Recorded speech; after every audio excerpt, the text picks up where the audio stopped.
Muchas felicidades por esta iniciativa, Jaime. Creo que será en beneficio de todos. Y regresar a un lugar más cómodo para todos, creo que ha sido un gran logro gracias a Leomund. Lo que vamos a ver hoy es compartir algo de lo que es inmunodeficiencia común variable, que es la más común y sintomática de las inmunodeficiencias que se presenta en adulto, y algunas de las experiencias que hemos tenido con nuestros pacientes, y dejaremos el foro abierto para que nos comente cada quien su propia experiencia desde su punto de vista propio o de su institución. Entonces vamos a ver la experiencia en una clínica inmunodeficiencia común variable. Le deseamos la más sintomática de todas y presenta el doctor Irving Vivas Rosales, residente de nuestro servicio. El día de hoy, como ya comentó la doctora Norailda, que fue del servicio de alergia de inmunología clínica del Hospital Centro Médico, la plática que vamos a desarrollar es inmunodeficiencia común variable, la experiencia que ha tenido el servicio referente al manejo de estos pacientes. Mi nombre es Irving Vivas y soy residente del servicio de alergia. La plática se va a dividir en dos contenidos. La primera sección vamos a ver un panorama general acerca de la inmunodeficiencia común variable, y la siguiente sección es los trabajos realizados en nuestro hospital. La inmunodeficiencia común variable tiene diferentes etiologías que al final de cuentas se expresan de una misma manera, como una disminución en cuanto a los anticuerpos en el paciente. La primera descripción que se realiza de inmunodeficiencia común variable fue llevada por Geneway en 1953, y él describe a una mujer de 39 años con historias recurrentes de infecciones a nivel de sinusitis, otitis media aguda. La inmunodeficiencia común variable se considera como la primer inmunodeficiencia humoral sintomática, ya que si bien es cierto el déficit selectivo de IgA, esta es la más frecuente, sin embargo muchos de esos pacientes llegan a cursar de forma asintomática, por lo tanto es la primera inmunodeficiencia humoral tipo sintomática. Puede llegar a tener un defecto autosómico, el cual existe un patrón de herencia que puede ser tanto recesivo o dominante. La inmunodeficiencia común variable es una enfermedad la cual va a predisponer a las infecciones. En general no existe una predisposición por algún tipo de género. Sin embargo, en cuanto a los picos de edad, tenemos que estos se presentan en dos picos. Una en la etapa escolar a partir de los 6 y 10 años de edad, y el segundo pico puede ser entre la segunda y la tercera década de la vida. La incidencia va a variar de acuerdo a la literatura que se consulte. Actualmente se habla de una incidencia de 1 en 10,000 a 50,000 habitantes. Aproximadamente entre un 15 o un 20% de ese tipo de inmunodeficiencias llegan a tener un componente hereditario. Existe todavía un retraso en el diagnóstico en la literatura internacional de 4 hasta 9 años hasta 4 a 9 años. Los criterios diagnósticos fueron establecidos por la Sociedad Europea y Americana de Inmunodeficiencias, y el primer criterio nos comenta que debe de existir la disminución de los niveles de IgE, 2 desviaciones estándar por debajo de la media. En este se deberán tomar al menos 2 mediciones con un lapso de 3 semanas en cada una. El siguiente criterio es la disminución de una desviación de IgM o IgA, inicio mayor de 4 años de edad, ausencia de isomaglutinina o una pobre respuesta a polisacáridos, y obviamente la exclusión de otras causas de hipogamaglobulinemia. Se han descrito fenotipos actualmente, los cuales están marcados en cuanto a la producción de los linfocitos B, a la maduración, la activación, defectos en el centro germinal y defectos también en el centro postgerminal. Bueno, el cuadro clínico de sus pacientes. El cuadro clínico puede agruparse en 4 variedades. Esos pacientes llegan a presentar infecciones recurrentes, tienen autoinmunidad, autoinflamación y neoplasias. Dentro de las infecciones, el porcentaje es aproximadamente un 86 a un 90%. Son infecciones recurrentes, son infecciones graves, puede ser por microorganismos oportunistas, Y dentro de la autoinmunidad, representando un 15 o un 30% de sus pacientes, lo más común es que lleguen a debutar con citopenias autoinmunes. Inflamación granulomatosa aproximadamente en un 8-20% y malignidad en 6 a 9% de nuestros pacientes. Todo esto es generado por una disregulación del sistema inmunológico.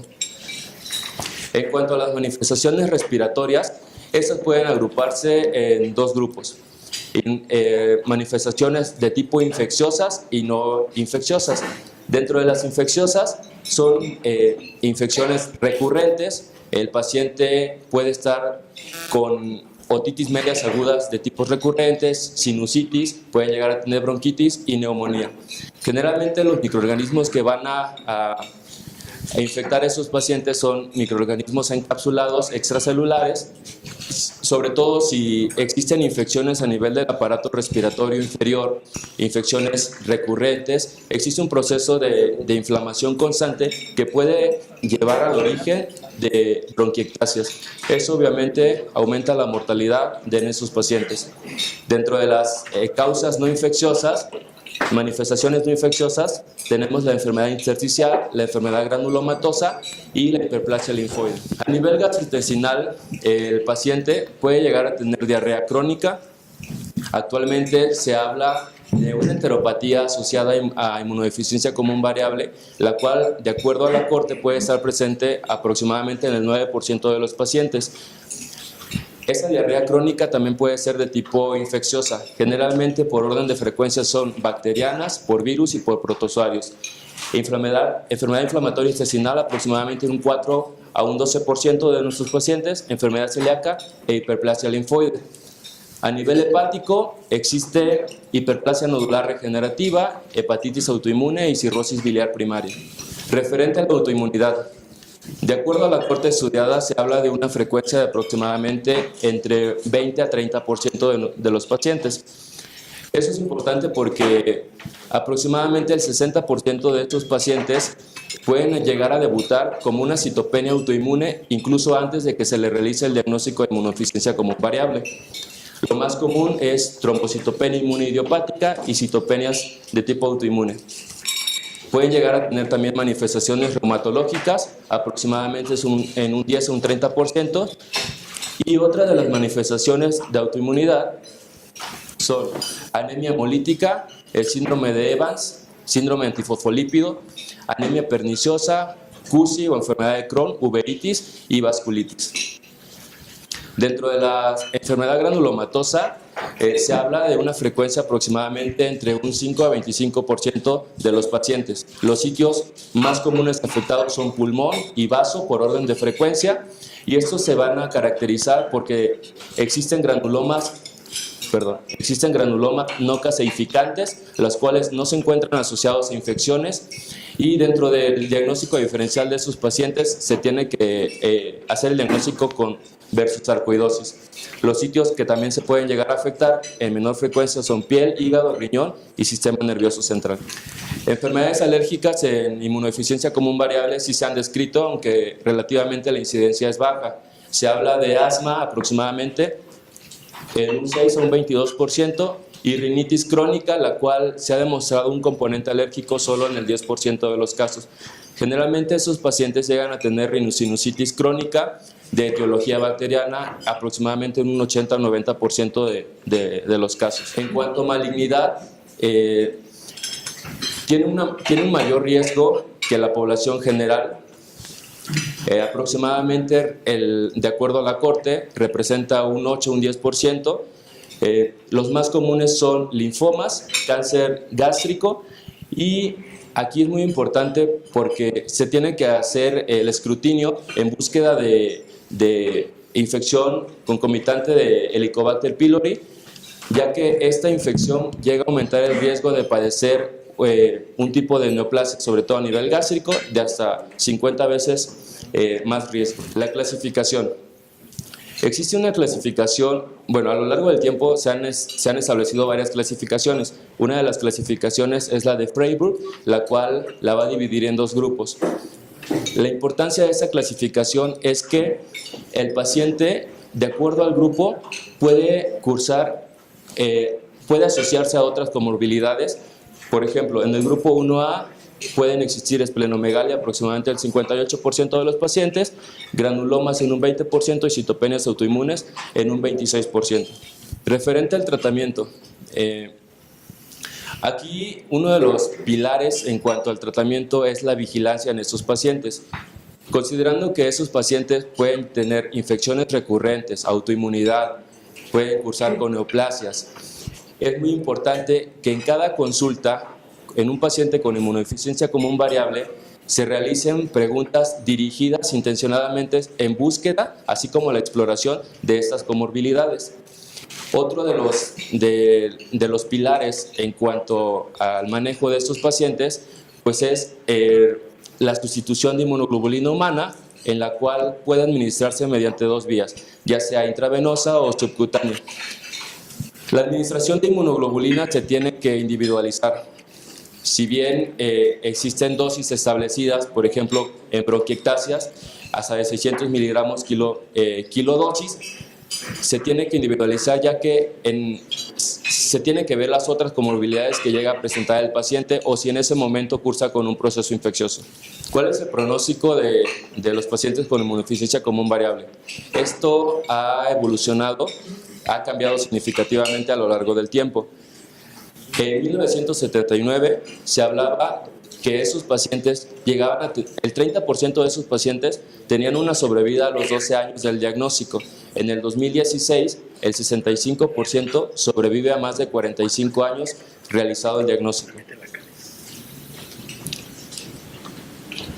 Esto obviamente depende del manejo sustitutivo y el control de las comorbilidades que tengamos. Dentro de las causas de mortalidad, la enfermedad pulmonar intersticial representa el 35%, tenemos que los linfomas un 20, un 30% y otros tumores aproximadamente en un 10%. Cuando existe la sospecha de inmunodeficiencia común variable, en nuestro servicio tiene que llegar al servicio de alergia e inmunología, se le tiene que realizar una historia clínica detallada, una exploración y ayudarnos con análisis complementarios. Una vez establecido el diagnóstico de inmunodeficiencia común variable, se inicia el tratamiento con sustitución de inmunoglobulina. No manejamos al paciente de forma aislada, sino que trabajamos de una manera multidisciplinaria con muchos servicios, entre ellos incluido hematología, nefrología, endocrinología, gastro, otorrino, cirugía maxilofacial y neumología. Hasta aquí sería el panorama general sobre inmunodeficiencia común variable. Ahora nuestro servicio les va a compartir la experiencia que ha tenido referente a la inmunodeficiencia común variable. Los estudios que vamos a mostrarles son estudios que se encuentran publicados en la revista de alergia. Uno de los estudios era evaluar la calidad de vida de esos pacientes mediante el cuestionario SF36. En este estudio, la corte estuvo conformada por 23 pacientes, de los cuales el 60% fueron mujeres y un 40% fue hombre. La edad promedio de esos pacientes fue de aproximadamente 38 años. Ese cuestionario, el SF36, evalúa 8 áreas. En nuestros pacientes, las áreas que mayormente se encontraron afectadas fue salud general en un 56%, vitalidad y desempeño físico en un 72%. Cuando esos pacientes cursaban con más de 3 comorbilidades, esto tuvo asociación estadística de acuerdo al cambio del estado de salud en el último año. Otro de los estudios que se han realizado era evaluar sobre las cardiopatías estructurales y funcionales de estos pacientes. Esto, la importancia, ya que muchos de los pacientes cursan con bronquiectasias y entonces se quería evaluar si esas bronquiectasias también presentaban algún tipo de asociación directa o indirecta con esos pacientes, sobre todo a nivel cardiológico. La literatura nos marca que existe insuficiencia mitral aproximadamente en un 65%. En nuestro estudio se encontró mediante estudio ecocardiográfico el 65.4% de nuestros pacientes. Ahora, también se hicieron evaluaciones de cavidades derechas en las cuales, si ustedes pueden apreciar, En cuanto a insuficiencia pulmonar y presión sistólica arterial pulmonar límite, realmente no existen datos en la literatura internacional. En el centro médico se encontró que el 46.2% de estos pacientes llegaron a tener insuficiencia pulmonar y presión sistólica arterial pulmonar límite en el 15.4% de nuestros pacientes. Otra de los estudios era evaluar sobre las manifestaciones clínicas orofaciales en pacientes adultos con inmunodeficiencia común variable. En esto, la corte estuvo formada por 26 pacientes, de los cuales 10 fueron hombres, 16 mujeres. La edad promedio igual fue de 38 años y al menos el 70% de nuestros pacientes presenta una lesión. En cuanto a los órganos involucrados, se encontró que existe afección en cuanto a las glándulas salivales en aproximadamente 20 pacientes en las glándulas salivales menores y 2 pacientes en las glándulas salivales mayores. Esto, si ustedes pueden apreciar, realmente no existe un estudio con el cual se pueda comparar. Se buscó en la literatura y uno de los estudios fue publicado por Scully en 1993, pero esta fue para población pediátrica. Entonces realmente no existen datos en población adulta. Por lo tanto, es un artículo original único. En cuanto a la prevalencia, severidad tomográfica de rhinosinusitis crónica en esos pacientes, la prevalencia de rhinosinusitis crónica se ha establecido en aproximadamente un 12 a un 16%. Diferentes estudios han establecido una prevalencia pues muy diferente. Sin embargo, en centro médico la prevalencia fue de aproximadamente 52% en nuestra población. De acuerdo a la clasificación de Lund, esta se clasificó como leve en el 54% y severa hasta en el 18.7% de los pacientes. El sitio anatómico mayor afectado fueron los senos maxilares de forma bilateral, arriba del 30% de nuestros pacientes. Ahora, eso va de la mano también con el artículo anterior. Si consideramos que la rhinosinusitis crónica principalmente es de etiología bacteriana, en nuestro hospital se llevó la tarea de identificar cuáles son los microorganismos que se encuentran comúnmente en esos pacientes. Así, mediante la asociación con el servicio de otorrinolaringología, se tomaron muestras de secreción vía endoscópica del meato medio, encontrando un aislamiento en cuanto a bacterias gram positivas del 67% de los pacientes y gram negativas en un 33% de los pacientes. A todos estos microorganismos también se le hizo antibiograma, y una de las aportaciones que tiene este artículo es que se deberá iniciar tratamiento con doxiciclina 100 miligramos vía oral cada 24 horas por un periodo de 14 días. En cuanto a la prevalencia de alteraciones gastrointestinales en estos pacientes, la literatura nos marca que existe una prevalencia de gastritis crónica en el 30% de los pacientes. Estos tienen 50 veces más riesgo de padecer cáncer gástrico, gastritis atrófica en el 50% de los pacientes, enfermedad inflamatoria en un 4%, mientras que en centro médico se encontró que los trastornos funcionales en el aparato digestivo estuvieron presentes en el 23.5% de los pacientes, seguido de diarrea crónica y enfermedad celíaca. Los cambios histopatológicos, la literatura nos dice que sus pacientes cursan con atrofia de vellosidades en un 24 o un 50% y hiperplasia linfoide un 8%. Sin embargo, en centro médico, la hiperplasia linfoide representa el 91% en las muestras histopatológicas. Otro de los estudios que se realizaron era saber la prevalencia de cáncer en pacientes con inmunodeficiencia. La literatura nos marca que los más frecuentes son linfoma no Hodgkin, la enfermedad de Hodgkin y el cáncer gástrico. En el centro médico nosotros tenemos pacientes con linfoma no Hodgkin, un paciente con carcinoma de la cabeza del páncreas, un paciente con leucemia mieloide y carcinoma papilar también de tiroides. Este protocolo, este estudio, todavía está en vías de publicación y era evaluar sobre la prevalencia que existe de bronquiectasias en estos pacientes. Se ha establecido una prevalencia de aproximadamente 17 a un 90% de forma internacional. Sin embargo, en el centro médico, la prevalencia fue de aproximadamente 86% de los pacientes. La distribución fue en el sexo masculino 26.3, y en el sexo femenino de 73.6. En cuanto a la severidad, de acuerdo al estudio tomográfico, el 10% tiene una clasificación leve y aproximadamente un 37% tiene una afección severa. Bueno, uno de los pilares en cuanto al manejo de esos pacientes es la sustitución de inmunoglobulina. En nuestro hospital se ideó un esquema ambulatorio para la aplicación de gamma-globulina, el cual lleva por nombre como esquema ANCAR, y ustedes aquí pueden apreciar la velocidad de infusión y cómo es que se administra. Sin embargo, ese esquema no se encuentra exento de efectos adversos. Por orden de frecuencia, los efectos que mayor presentan los pacientes son cefalea, náuseas, escalofríos, vómitos y mareo.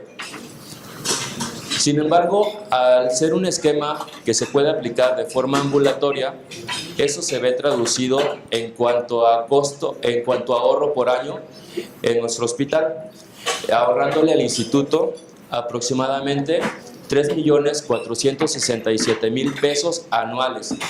Esto, si el paciente se tuviera que hospitalizar, al instituto le costaría aproximadamente 5.458.000 pesos.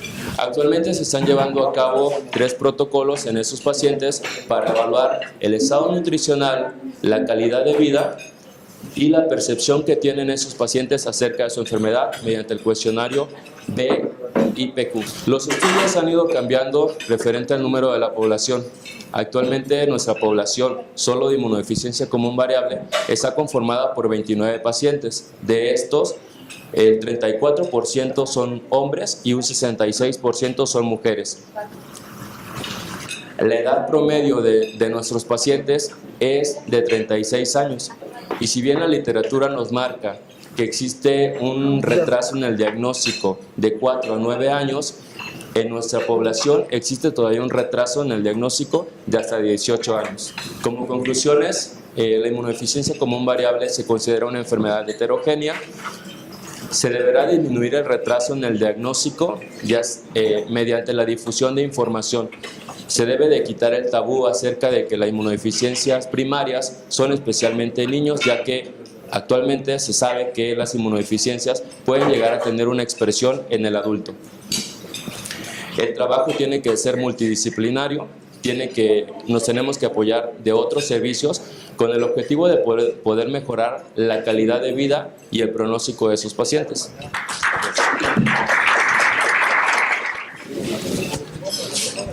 Gracias, Irving. No te me vayas. Vamos a iniciar la sección de preguntas y respuestas y posteriormente vamos a pasar a la de comentarios finales por cada hospital, ¿no? Entonces, adelante las personas que quieran preguntar, por favor. Sí, antes de que escuchemos sus comentarios, ¿alguna pregunta para nuestro ponente en relación al tema que nos acaba de presentar? No, ¿verdad? Bueno, es que estamos... allá hay alguna, por favor, adelante. Hola, buenos días. Mi nombre es Isabel Moribe. Yo soy residente del Instituto Nacional de Pediatría. Quería preguntarte lo de la infusión en los adultos. Bueno, nosotros también tenemos una inmunoterapia de corta estancia donde administramos la gamma-globulina intravenosa y subcutánea y algunos otros medicamentos. Y que quería ver cómo lo hacen en adultos. Entonces vi el esquema, pero no alcancé como a entender la forma de infusión de la gamma-globulina, tanto intravenosa como subcutánea. Bueno, el objetivo de la administración de inmunoglobulina de forma ambulatoria es que principalmente el paciente no tenga que hospitalizarse. En el primer frasco, en el primer frasco, en un frasco que contiene 6 gramos, la infusión se lleva a cabo en 120 a 200 minutos. Esto se va disminuyendo el tiempo hasta la tolerancia del paciente. Hola, buenos días. Bueno, prácticamente lo que hacemos para la infusión es, en el primer frasco, dependiendo de si la concentración es de 5 o de 6, lo que vamos a hacer es que la infusión se inicia con 60 minutos en el caso de la de 6 y con 50 minutos en el caso de la de 5.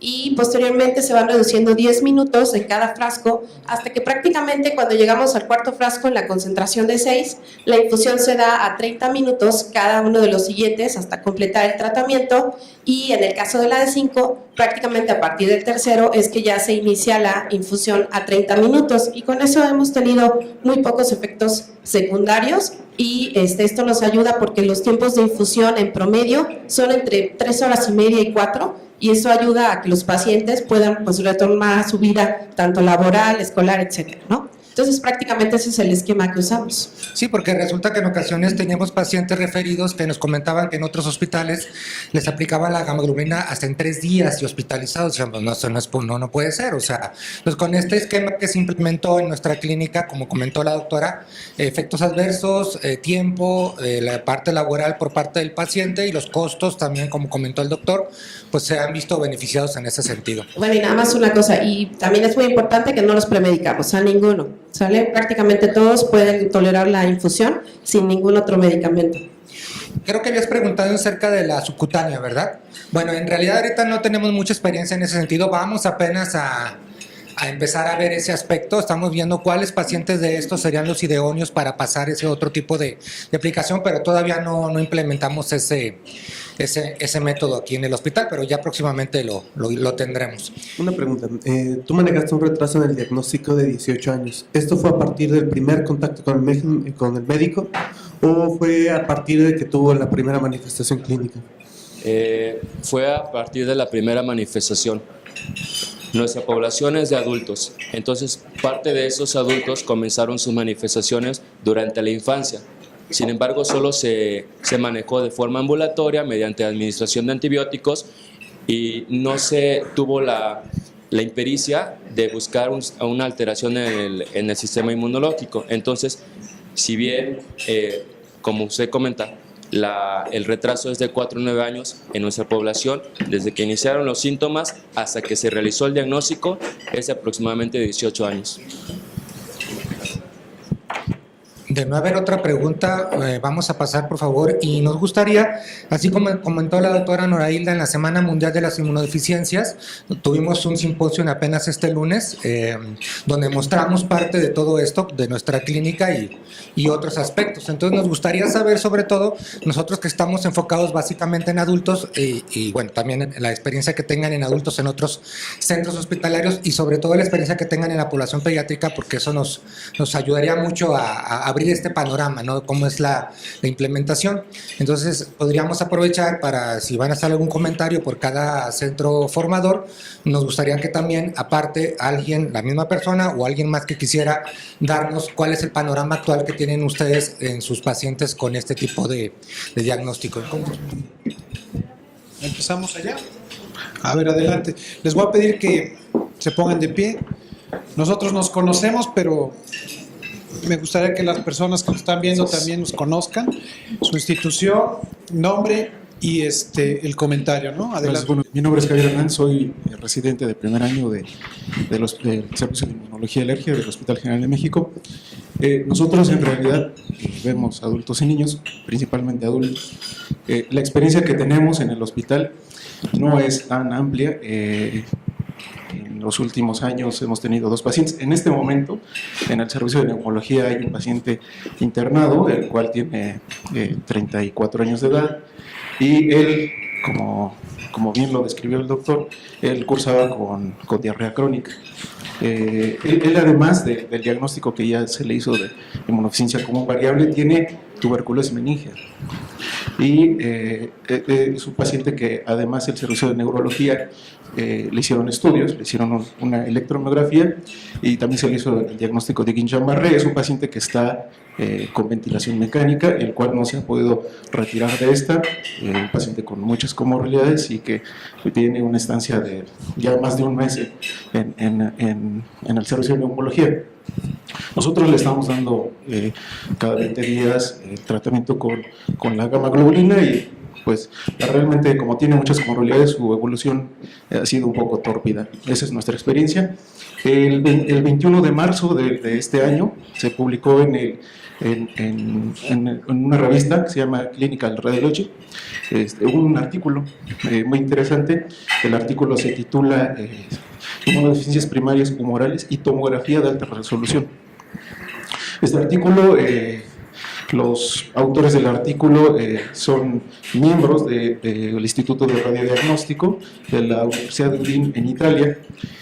Ellos, dentro de su epidemiología, dicen, de acuerdo a los datos de la Sociedad Europea de Inmunodeficiencias, que todas las inmunodeficiencias primarias, su prevalencia es de 6 en cada 100.000 habitantes y particularmente la común variable de 1 en cada 25.000 a 50.000 habitantes.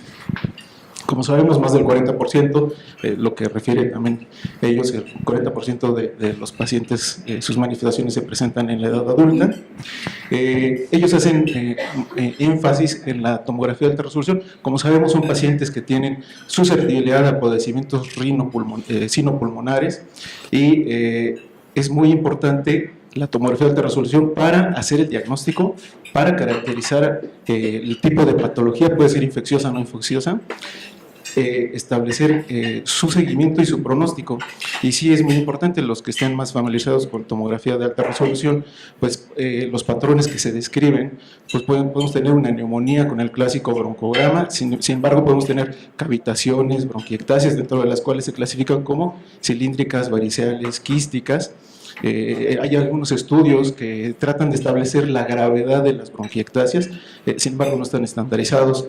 Incluso podemos encontrar patrones en mosaico que nos hablan de atrapamiento aéreo, y esto sí es muy importante porque eso nos habla de daño en la vía aérea pequeña, que incluso los que estén familiarizados con espirometría, ni siquiera el BEF 2575 está estandarizado, y en otros textos como el libro de Hansel de radiología torácica, ellos le dan una sensibilidad hasta el 85% al patrón de mosaico como parte de afección de la vía aérea pequeña. Obviamente podemos tener patrones sugestivos de una neumonía linfocítica, intersticial y linfocítica, caracterizado por nódulos, vidrio despulido. Es muy interesante, muy importante tener como parte del protocolo la tomografía de alta resolución, e incluso recordemos que el linfoma es una de las patologías de las cuales tienen mayor susceptibilidad estos pacientes, y la revisión de ganglios mediastinales se vuelve relevante, ¿no? Gracias. Vamos a pasar con el siguiente comentario. Pues seguimos con Mesa Instituto Nacional de Pediatría. Muy buenos días, yo soy Cintia Falk, médico residente de quinto año de alergia e inmunología. Pues con el comentario desde el punto de vista pediátrico, que era lo que querían también como ampliarlo, tenemos nosotros un artículo publicado en enero del 2013 en el Xavier que nos habla de nuestra casuística en el hospital. Son 43 pacientes pediátricos los que se encuentran con el diagnóstico, y actualmente hay aproximadamente 6 o 7 más. Y de esto pues llama la atención la edad media de diagnóstico a los 13 años, pero llama la atención que hay un retraso de diagnóstico de 13.5 años en la población pediátrica. En Estados Unidos describen un retraso de diagnóstico que va entre 5 y 7 años, y en Europa en 8 años y medio. Entonces, como pueden ver, inclusive en el paciente pediátrico el retraso del diagnóstico ha sido muy importante. También en el ICON, se está publicando un ICON como un variable, nos habla de los criterios diagnósticos, en los que todavía no hay un consenso, en el que encontramos, pues sí, una IgG baja, más o menos 2 desviaciones estándar, pero también nos comenta el hecho de que no tenemos una estandarización de niveles de IgG por cada población, haciendo que asumiendo que no vamos a tener los mismos valores en Estados Unidos, en Rusia, en México o en mi país, en Honduras. Entonces, para empezar, esa estandarización nos crea un problema. Segundo, que algunas poblaciones toman la deficiencia de IgA como indispensable para el diagnóstico, pero en el ICON lo toman como susceptibilidad de IgM o IgA. La presencia de la respuesta a vacunación también es uno de los factores, y esto pues nos hace pensar en el retraso en el diagnóstico que estamos teniendo. Pues cuántos pacientes pasan muchos años con enfermedades como lo más frecuente que encontramos nosotros, la rinocinositis en el 80% de los casos, casos, las neumonías, seguido de los cuadros gastrointestinales en el 50%, ¿ok? Y algunos pacientes inclusive nunca fueron hospitalizados en su vida, sino que se hizo la sospecha diagnóstica y después se confirmó el diagnóstico. Una de las cosas con la diferencia de adultos que sí encontramos importante es que en nuestra población el 20% de los pacientes sí tenían alguna asociación con enfermedades alérgicas, entre estas el asma, la rinitis alérgica y la dermatitis atópica, que sí es más alto de lo que encontramos en la literatura, bueno, en lo que refirieron en la literatura de adultos. Entre otras cosas, pues ya hemos podido elucidar algunas de las mutaciones asociadas. La mutación de LRBA, tenemos una paciente pediátrica que está siendo tratada en la institución con la mutación de LRBA y característica como lo presentan en la clínica, ¿verdad? El paciente con inmunodeficiencia común variable con diarrea crónica asociado a enfermedad inflamatoria intestinal. Entonces, como podemos ver, la gama del paciente pues no es tan diferente a los estudios reportados a nivel internacional con respecto a las manifestaciones, pero sí es muy preocupante el saber que aún tenemos un retraso de diagnóstico tan importante que nos va a llevar a ese paciente adulto que tiene mayor retraso. Y otra de las cosas muy importantes que encontramos en nuestra casuística, el 51% de los niños ya tenían bronquiectasis al momento del diagnóstico.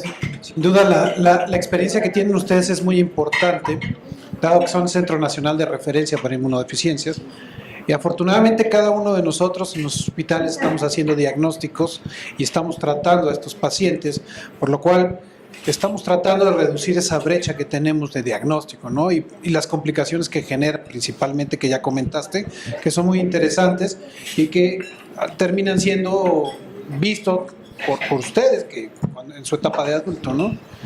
Y algo que me pareció muy importante y durante toda la plática y que quería comentar era parte de esto, ¿no? De estas alteraciones que tienen los pacientes, que no solo es un problema de inmunodeficiencia, sino dentro del espectro, la forma de presentación que se asocia con alergia y sobre todo con neoplasias, donde está fallando el gen, donde está fallando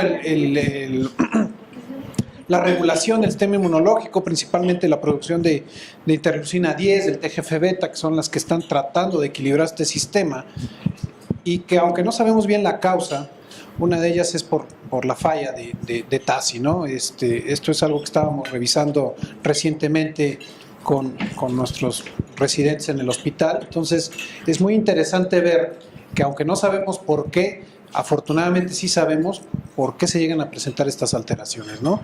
Es un dato que deberíamos de tener siempre en consideración, y cada una de las inmunodeficiencias que está asociado o con autoinmunidad o con aparición de neoplasias y con alergia, ¿no? Que al final de cuentas todos son parte del espectro de la misma baraja. Hospital y infantil, de una vez. Bueno, buenos días, yo soy Jazmín Navarro, soy residente de primer año de alergia del Hospital Infantil de México. Bueno, antes que nada agradecerte por tu extraordinaria ponencia. Me parece muy interesante este tema porque se ha visto, hoy en día sabemos que es mucho más complejo comparado como anteriormente se conocía. Es muy importante lo que se comenta del diagnóstico oportuno. Hay un estudio en el 2013 en donde participaron 7 centros, y en este estudio se mencionaba que había un retraso en el diagnóstico de 12 años. Entonces, es muy importante como instruir a los pediatras o a los médicos generales de primer nivel a hacer una historia clínica muy, muy detallada, como para detectar a estos pacientes y evitar complicaciones, sobre todo a nivel pulmonar. Otra cosa muy importante en estos pacientes es también sospechar, o sea, si tenemos un paciente que tiene el antecedente de alergias, anafilaxias secundaria, transfusiones, o que ya tiene otra inmunodeficiencia como de base, pues sospechar en esta patología. INER. Buenos días, yo soy Alejandro Cano del INER. Muchas felicidades por tu ponencia. La verdad, este es un tema que, más allá, como comenta la compañera del infantil, debe llegar al médico general, al médico familiar, para acelerar el diagnóstico de este paciente, porque realmente es estrategia costo redituable un diagnóstico oportuno. Un estudio publicado en 2016 comentaron sobre el efecto de vacuna de influenza en pacientes con inmunodeficiencia común variable. Aunque realmente ninguno de ellos presentó respuesta humoral, en estudios de citometría de flujo hablaban que sí había producción de interferón específico y de interleucina 2 en células estimuladas con la vacuna, lo cual esto podría ser una ventana pues de una opción que podríamos considerar, pero bueno, no hay estudios todavía. En nuestra institución ahorita estamos con un protocolo en rinosinusitis crónica sobre estudio de inmunodeficiencias humorales y sí hemos visto que algunos pacientes no se ha sospechado y encontramos que sí hay prevalencia de estas enfermedades. Son pacientes que generalmente no han sido internados, no han tenido, afección grave y muchos de ellos han presentado alteraciones en tomografía de tórax como bronquiectasias y completamente asintomáticos. Entonces, pues realmente es un punto donde podemos actuar aquí para prevenir este daño que a largo plazo sí va a generar consecuencias. Muchas felicidades. Centro Médico, 20 de noviembre. Buenos días, soy Lucero Juárez Santiago, residente de primer año de inmunología en el Hospital 20 de Noviembre. Es importante, pues, todo lo que vimos en la exposición en nuestro compañero.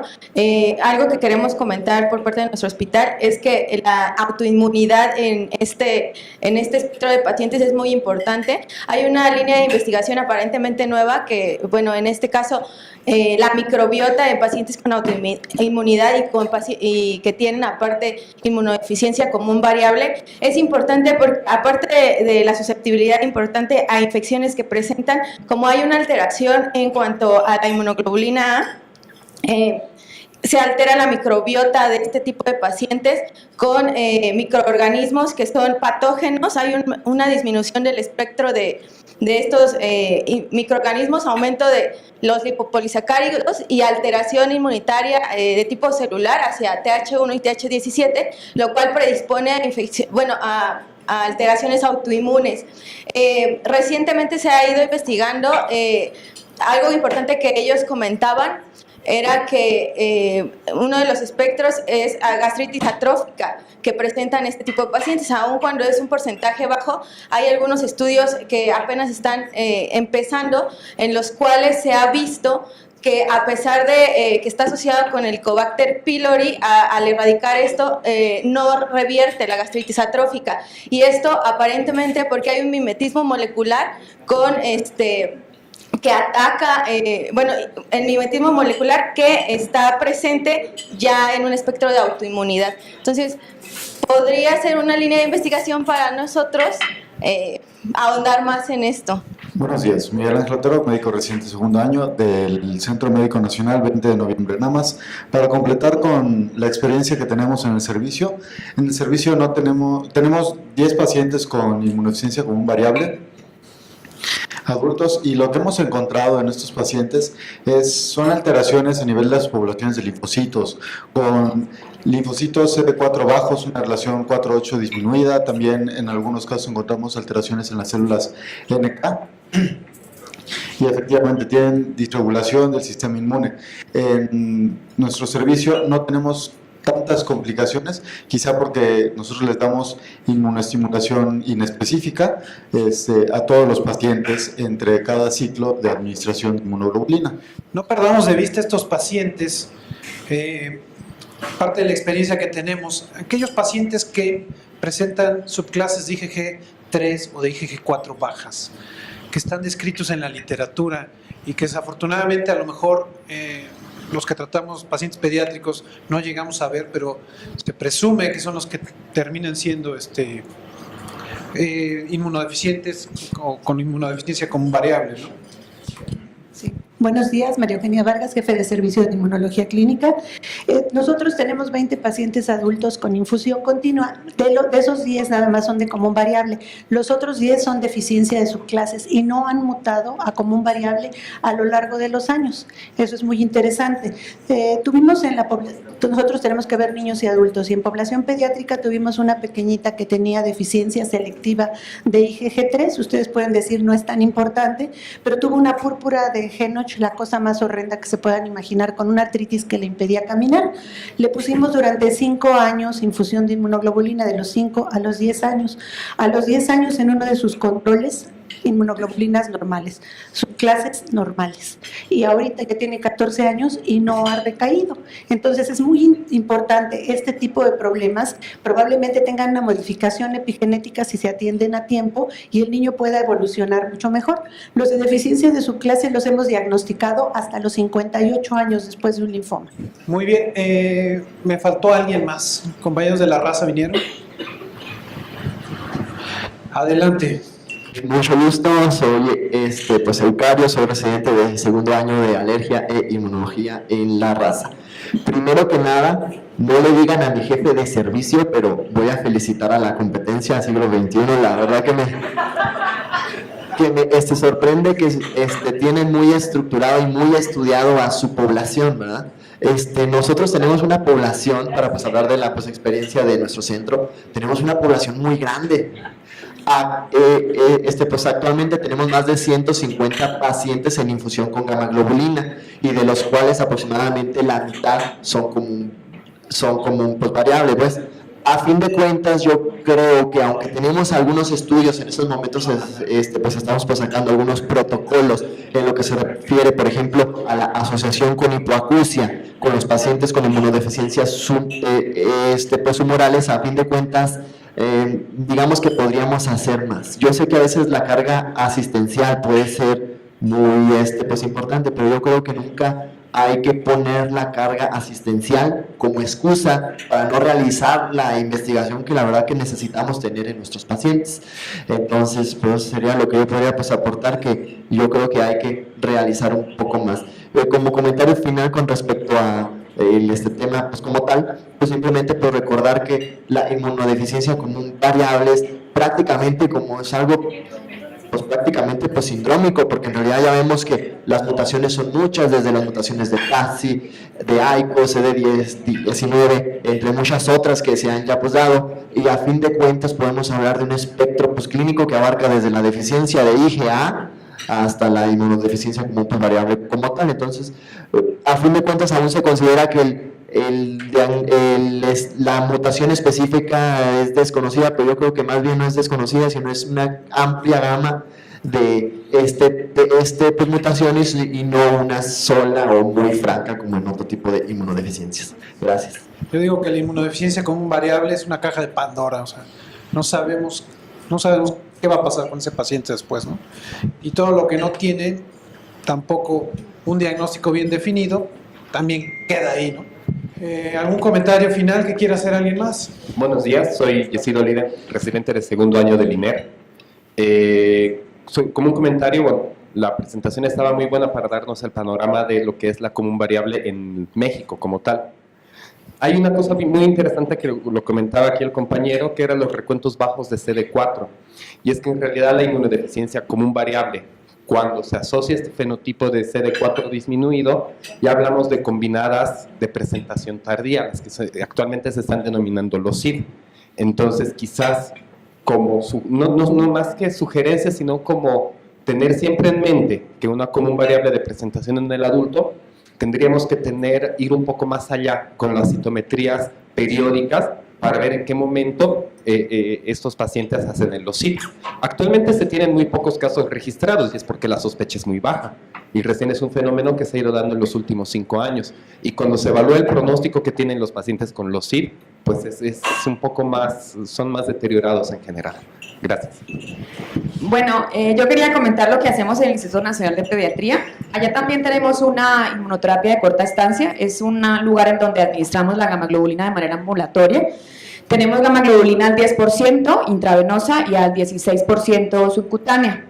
Ya tenemos varios pacientes desde que empezamos con la gamma-globulina subcutánea con manejo ambulatorio. Se les entregan sus frascos y ellos se entrenan y se lo aplican en casa. Ajá. De hecho, los niños ya adolescentes, ellos mismos se aplican su medicamento. Ni siquiera tienen que su mamá ser la que se lo aplique. Bueno, la administración la aplicamos intravenosa cada 21 días y algo que quería comentar era que las dosis sustitutivas que utilizamos de gamma-globulina van a depender de la respuesta del paciente, que es lo que hoy en día se llama el nivel biológico de la inmunoglobulina. Entonces, a pesar de que están descritas dosis entre 400 y 600 miligramos por kilo por mes, la dosis va a depender de la respuesta del paciente. Entonces, los niveles de inmunoglobulina se describen como que mínimo los debe tener en 500 miligramos sobre decilitro o más, pero esto del nivel biológico de la inmunoglobulina va a depender de la respuesta, es decir, entre el menos infecciones cursa el paciente, ese sería su nivel o su dosis adecuada de gamma-globulina mensual. Y en los pacientes con bronquiectasia ya está descrito que se deben de tener niveles de más de 800 miligramos sobre decilitro séricos de IgG. Entonces, habitualmente en este tipo de pacientes utilizamos dosis de inmunoglobulinas mucho más altas. Cuando necesitamos utilizar dosis tan altas subcutáneas, las dosis se utilizan cada 2 semanas, pero podríamos utilizarlas cada semana para que los bolsillos o las dosis de aplicación no sean tan altas. La verdad es que han tenido muy buena respuesta los pacientes y esto del manejo ambulatorio pues es un éxito para los niños, ¿no? Y los adolescentes. Gracias. Adelante, Nora. La inmunoglobulina subcutánea es una buena alternativa, la acaban de aprobar para el Seguro Social, esperamos tenerla próximamente. Sin embargo, somos cautos con ella. La presentación que tenemos nosotros aprobada en la institución es de 3.5 gramos. Al final de cuentas no nos interesa el porcentaje, sino el gramaje que tenga y el volumen que maneje. Esta parte nos preocupa porque nuestros pacientes toman en promedio, aplican en promedio entre 30 y 35 gramos cada 21 días. Entonces, eso de ponerse 10 piquetitos o más, vamos a ver cómo reacciona el paciente. O sea, no es tan cómodo ni tan fácil como uno desearía. Y bueno, vamos, en un año ya les tendremos alguna casuística al respecto. Y la otra es invitarlos a que cualquiera que sean los temas que presentemos, seamos compartidos con lo que tenemos en nuestro hospital. Al final de cuentas, todos somos hospitales escuela, las sesiones las vemos todos, los temas que vemos aquí los ven ustedes en clase, pero lo que más enriquece el estar aquí es compartir la experiencia de nuestro servicio.